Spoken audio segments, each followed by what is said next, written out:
乌军排雷有了新手段 ，M1加扫雷滚将克制俄军地雷阵。据报道，美国向乌克兰援助的 M1坦克正在德国格拉芬沃尔训练场进行演练。从网传的图片，我们不难看出 ，M1坦克配备的扫雷装备并非 M1 AVB 常用的扫雷犁，而是极为特殊的扫雷滚。为什么美国会给 M1配备这种装备？援助的 M1坦克又是何种型号？最关键的，波兰战前战后大肆购买 M1坦克，难道仅仅是为了补充本国库存吗？今天我们就来聊聊 M1援乌的这些事儿。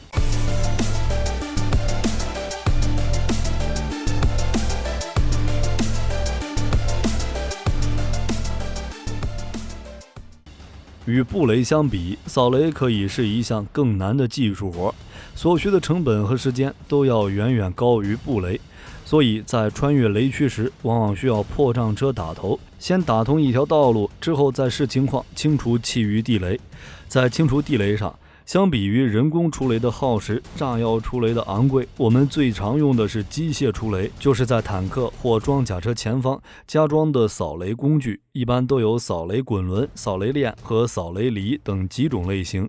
在现代扫雷车里，要说谁最厉害、奢华，那绝对要数美国的 M1 AVB 突击破障车。海军陆战队可是活生生将一辆 M1 坦克变成了全职扫雷战车，总体造价约为375万美元。M1 AVB 不仅在车底部位加装了防范地雷等攻击的厚重装甲，还进一步加厚了车体两边的履带裙板。此外，它还拥有满足轻松装卸的全宽扫雷器，能全面扫清前方障碍。这个重达70吨、最高时速70公里的巨无霸，不仅满足了作战时的冲锋陷阵，而且还可以担负扫雷、排爆等各类职能，对于特遣部队作战意义重大。那此次美军为什么不继续沿用 M1 AVB 和它的扫雷犁，反而要直接在 M1上安装扫雷滚呢？首先要从这两种扫雷设备的原理来说，扫雷犁在使用时比较复杂，原理是在不引爆地雷的情况下，将隐藏的反坦克地雷铲除，并将其推至车体两旁。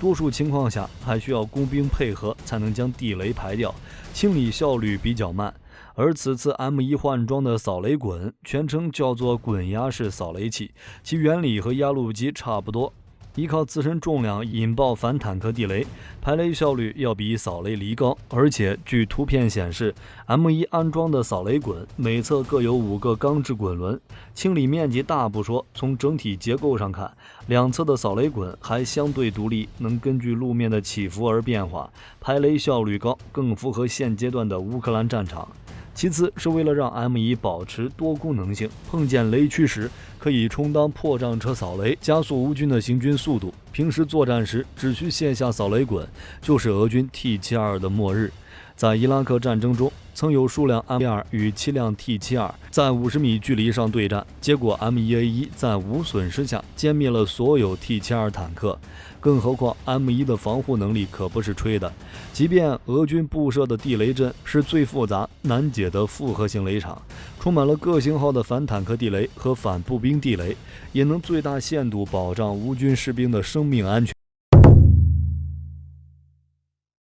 反坦克地雷在实战中，要么炸履带让装甲车辆失去机动能力，要么配合其他攻击手段炸中弹药仓，引发殉爆，达到阻止杀伤敌人的目的。比如俄军地雷阵中最常见的 TM62M 反坦克地雷， 7.5到8公斤的各型号炸药装填量，几乎所有碾压它的坦克和装甲车辆都会失去行动能力。在此次乌军反攻初期，乌军装甲车辆纵队就是因为扫雷车被其炸昏击，最终被携载重磅炸弹的柳叶刀无人机挨个点名，导致装甲机群出现损失。但这些攻击手段对 M1没用啊！先不说有扫雷滚在前清扫，很难炸到 M1履带，就算有遗漏，被炸断履带丧失机动性，然后被袭击弹药仓引发殉爆，但 M1的成员也不一定有生命危险。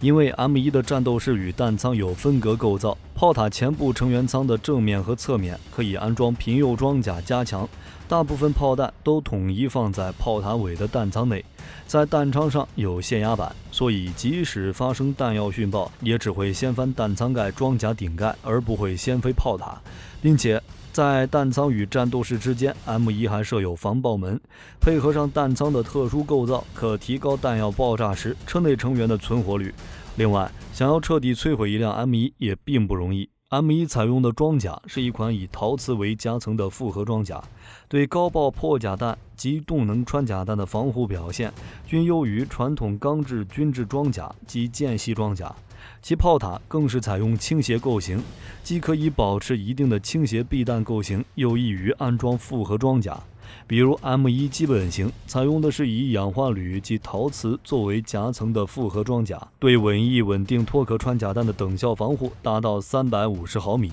对高爆破甲弹的等效防护力达700毫米，能在正常交战距离抵御 T-62坦克的115毫米滑膛炮发射的脱壳穿甲弹攻击。在2003年的伊拉克战争中，美军为了摧毁一辆遗弃的 M1 坦克，先后动用了一枚120毫米平右穿甲弹，一枚由 A10发射的小牛导弹，才将其彻底销毁。所以仅考虑俄军的地雷的话，几乎对加装了扫雷滚的 M1 没有威胁。现今，乌克兰士兵在德接受关于如何操作和维护美制 M1 坦克的训练已经曝光，更是进行了克制俄军地雷阵的相关训练。那美国援乌的 M1 会在何时抵达？具体会是哪款型号？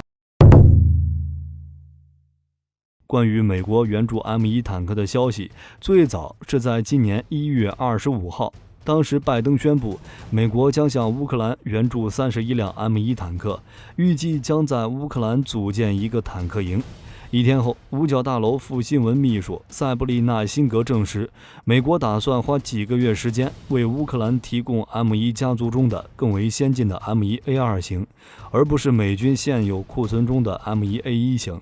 但是时隔不到2个月，在3月21号，美国防部再次宣布，美方此前承诺向乌克兰提供的31辆 M1A2 将改为翻新改装的 M1A1 型坦克。对此，五角大楼新闻秘书帕特莱德在当天的媒体简报会上表示，这么做是为了加快援助进度，因为如果要交付全新的 M1A2， 涉及了拆除平右装甲等事宜，至少大约需要1年时间才能完成。所以改用库存的 M1A1 进行翻新改装，则可以将交付时间提前至今年秋季。同时，他还表示 M1A1 将会与 M1A2 拥有非常相似的能力。综合以上信息，我们得到了援乌 M1 坦克的2个关键信息：一，它属于 M1A1 系列；二，它的性能和 M1A2 类似。有了这2点，推测出美国最终的 M1 援助型号就变得相对容易一些。那么具体会是 M1A1 系列的哪一款呢？首先，我们要明白早期的 M1A2 与 M1A1 的不同之处。在外观上 ，A1 与 A2 的最大不同便是在炮塔的左上方新增了一具车长独立热成像观测仪。这具旋转式观测仪具备热成像夜视功能，令车长不论日夜都无需与炮手共享主瞄准器搜索目标。当车长发现更具威胁的目标时，可立即通过按钮使炮塔转向新目标，并交由炮手瞄准及开火。这样不但可大幅提升 M1A2 搜索目标的能力，应对突然出现的高威胁性目标，亦有更快的反应速度。其他比较明显的地方还体现在装甲防护和辅助动力系统上。M1A2 拥有经改良的新一代平右装甲，比 M1A1HA 第一代平右装甲防护性能还要好，更是将辅助动力系统作为标准配备，集成到了车内以增强性能。辅助动力系统主要由充电器及蓄电池组成，可在不发动主发动机的情况下，使用电池提供的电力维持坦克运作。不但可在冷车启动初期加快各系统的运作，而且可以降低车辆散发的热辐射，便于在隐匿状态下对敌方开火伏击。原本 M1A1 的辅助动力系统并非标准配备，只是在车尾后方追加一个盒状设备，而且性能比较低且容易受损。因此，只要找到 M1A2 服役后，美军又升级哪些 A1 型号，就能大致推断出美国的 M1 援乌型号。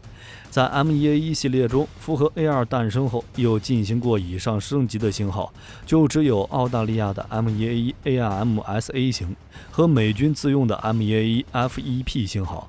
澳大利亚的 M1A1 ARMSA 型号 ，ARM 代表艾布拉姆斯综合管理 ，SA 代表态势感知。2006年9月，通用动力正式向澳大利亚交付了首批18辆 M1A1 ARMSA， 并在后续1年内交付完全部的59辆坦克，其配置基本与美军版一样，升级了包括控制、追踪、指挥、测距、动力等各方面的系统。如2008年，澳大利亚国防部采购了少量的坦克城市生存套件，供 M1A1 ARMSA 使用。又或是2015年，为所有 M1A1 ARMSA 坦克升级车长的遥控热成像瞄准镜等。要说有什么不同的地方，就是澳大利亚版本采用了不含贫铀的装甲包，因此其炮塔序列号会带有字母 A 的后缀，并且在其炮塔烟雾弹储存盒上会有袋鼠图案。当然，美国若是选择这款 M1 进行援乌，那乌军坦克战绝对是在度假。因为作为澳大利亚定制款 M1A1 ARMSA， 不仅在炮塔后部储物架右侧加装有冰柜，供车组储存粮食，更是在炮塔泄压板前方中间装有一个遮阳伞用的安装点，以便在炎热环境下遮挡阳光，真的是超享受。而美军自用的 M1A1 FEP 由海军陆战队提出的 FEP 计划升级而来，属于火力增强型号，为的就是将原有的 M1A1 性能升级到近似于陆军 M1A2 的级别。在2004年到2020年间，海军陆战队共服役有450辆，它的升级差不多从2005年开始，然后海军陆战队就不断为 M1A1 FEP 引进修改包进行升级。不仅用上了 M1A2 的火控系统，还加装了车长独立热观察仪、新型防护系统和新型悬挂系统等部件，大幅提高 M1A1 的昼夜作战能力，尤其是在目标捕获能力、交战范围以及在更远的距离上进行目标定位。关键是在2020年，原本计划是海军陆战队继续升级 M1A1 FEP， 如引进以色列战利品车辆防护系统、主动防护系统、弹药数据链2火控升级、战术通信系统现代化等，但通通由于海军陆战队2030军力设计规划而全面取消。届时说不定 M1A1 FEP 将全部除役，这不刚好给了援乌机会。既然放弃升级，打算除役，库存数量又不少，美军翻新起来也相对容易，援乌的可能性要比澳大利亚版本机会更大。美国既然都援助 M1 了，那贫铀穿甲弹自然也少不了。有美国官员6月12日就曾表示，美国打算向乌克兰提供的 M1 配套弹药中包括贫铀穿甲弹。其实，无论英国还是美国对乌克兰提供贫铀弹，都是为了配套援助的坦克使用。今后随着乌克兰反攻的持续进行，挑战者2 M1A1 都将出现在乌克兰战场上，那与之配套的贫铀穿甲弹也就自然出现在战场。可能有很多人会疑问，贫铀弹危害这么大，乌克兰为什么不拒绝呢？主要原因在于贫铀穿甲的攻击实在是太强了。贫铀弹拥有强大的破甲能力，在击穿坦克装甲后，铀的迅速燃烧可以产生6000度的高温，其车内成员根本没有活路可言。如果一个坦克手遭到贫铀弹的攻击，基本上就可以和这个世界说拜拜了。就算侥幸活下来，核辐射带来的终身伤痛也是无法治愈的。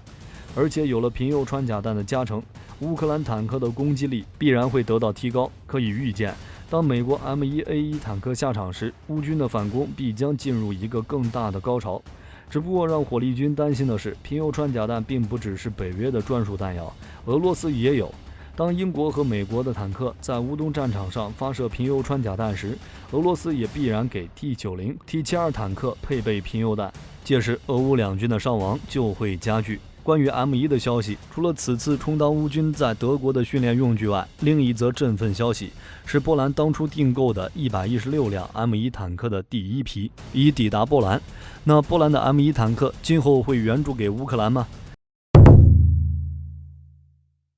当地时间6月28日，波兰国防部长布瓦什恰克在波兰时切青表示，第一批14辆 M1 坦克已经运抵波兰，今年将有更多的同类型坦克抵达波兰，届时波兰将成立一个 M1 坦克营，他们不仅仅服务于波兰的安全，也服务于整个北约东翼的安全。大家是不是很好奇，布瓦什恰克说的更多同类型指的是多少？未来2年内，美国和韩国若是能按期交货，波兰预计会新增300辆甚至更多的 M1 和 K2 坦克。波兰在俄乌冲突爆发前跟美国签署了 M1A2、Spiv V3 共计250辆的采购任务，